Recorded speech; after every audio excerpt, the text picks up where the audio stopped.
Hello everyone, welcome back, and you are watching Technical World. iOS 15.7.2 is out now.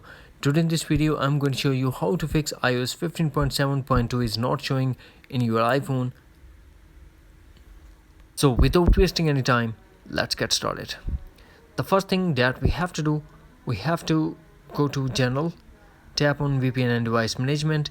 Here we have to check the list and find and tap on iOS 16 software profile and tap remove profile, iPhone passcode and tap remove to confirm. After that, we have to go back to settings, turn off the Wi-Fi and force restart your iPhone by quickly press and release volume up button, quickly press and release volume down button and press side button until you get Apple logo, and also depend on your iPhone model to force restart. Next, launch settings, general, transfer reset iPhone, reset, tap reset all settings. This process will delete all your customized setting to default setting, but no data or media will be deleted. Here we have to put iPhone passcode and tap again reset all settings to confirm. Then go back to settings, tap on iPhone storage and make sure that iPhone is not running out of space.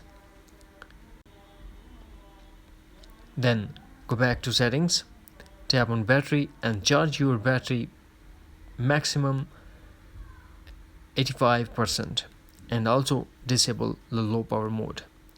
After doing this step, connect to Wi-Fi and we have to go back to settings and general.